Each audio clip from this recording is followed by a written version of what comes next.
Eh petit farfadet, c'est la rentrée, on reprend les vidéos? Vous avez été super nombreux à partir en festival de musique cet été, j'ai vu les photos, vous n'avez pas du tout été sages, pas du tout.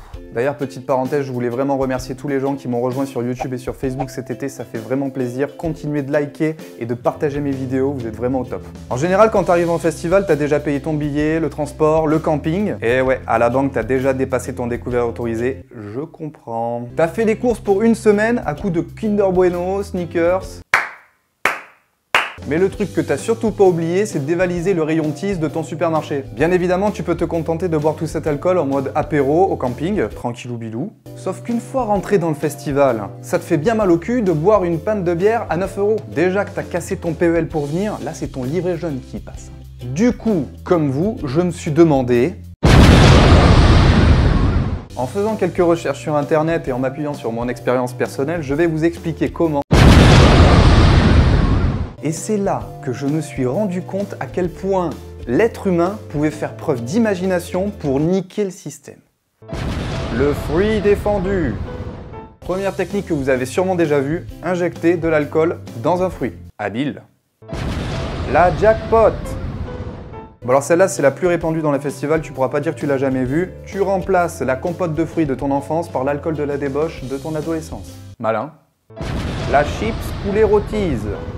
Tu prends ton paquet de Pringles, tu le vides complètement, tu mets ta canette de bière à l'intérieur. Ensuite, tu recouvres avec une couche de Pringles, et puis ensuite quand le vigile dit c'est quoi ce paquet de chips, là tu montes, tu fais tu veux une chips. Et là, bim, tu viens de faire rentrer une bière. Épilation gratuite. Cette technique a fait ses preuves dans la plupart des festivals. Par contre, pour que tout se déroule bien, je vous conseille de prendre un pantalon large plutôt qu'un jean, question de forme. Par contre, quand tu enlèves le scotch, je sais que tu sais de quoi je parle. Life Flask. Ça a la forme d'un iPhone, ça a la couleur d'un iPhone, mais c'est pas un iPhone. Oui, mais alors c'est quoi? Life Flask, les amis. Et ouais, mon pote. Ça coûte pas un SMIC, seulement 20 $ aux dernières nouvelles. Et avec ça, tu pourras faire passer de l'alcool au nez et à la barbe de chaque vigile que tu rencontreras. C'est beau. Le Franck Provo. Non, attendez les gars, là on rentre dans le top 5 là. Quand j'ai vu ça, personnellement, je me suis dit, what the fuck. La nana.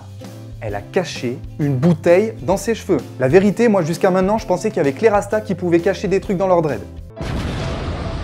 La jeune Jack.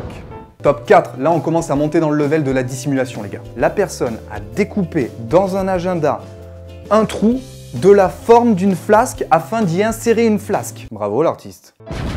La canette de 3. Top 3. Alors là les gars, je vais vous demander de vous asseoir tranquillement parce que ces deux mecs là, ils rigolent pas. Les gars, ils ont pris une canette de coca, ils ont percé le dessous de la canette, ils ont vidé le contenu de la canette, jusque-là vous me suivez. Ensuite, ils ont pris de la vodka qu'ils ont injecté dans la canette et ensuite ils ont rebouché avec un bouchon métallique. Mais ces gars sont des psychopathes. Mais les gars, ils ont fait une école de niquage de système et ils ont eu la mention plus les félicitations du jury quoi. L'alcool, c'est de l'eau. Top 2. Vous avez aimé les cours de chimie? Moi non plus. Regarde-moi cette technique de pirate. Le mec a découpé la partie supérieure de la bouteille en plastique et la place dans une eau chaude afin que le plastique ramollisse. Ensuite, il vient récupérer l'opercule et le bouchon scellé pour ensuite le replacer sur une autre bouteille en plastique qu'il a au préalable remplie de vodka. Dis-moi, faut pas se foutre de ta gueule toi? Là oui, c'est sûr, on peut le dire. L'alcool c'est de l'eau. L'alcool c'est de l'eau. Le fossoyeur. Les amis, notre numéro 1, notre champion, c'est un tueur. Le mec, vous l'avez vu sur tous les réseaux sociaux, il a un master en piraterie, 10 ans d'expérience. Le mec est allé sur le site du festival, il est allé enterrer sa bouteille de vodka pour venir la déterrer le jour de l'ouverture du festival. Mais ce mec est un barjot, c'est notre idole quoi. Le mec a placé une balise GPS sur sa bouteille de tease. Ce mec travaille à la NASA. Mettez-moi un pouce bleu pour ce mec parce que là je sais plus là. Bon par contre mieux vaut bien choisir l'endroit parce que si cette année-là ils ont décidé de mettre une buvette ou une scène à l'endroit où t'as enterré ton trésor, t'es baisé. Et voilà, c'est déjà la fin de cette vidéo, j'espère que vous avez bien pris note de tout ça. Dites-moi dans les commentaires vos techniques de pirate pour dissimuler votre alcool en festival ou en soirée, j'en ai sûrement oublié. Les liens des vidéos sont dans la description. Et surtout, n'oubliez pas, on n'a jamais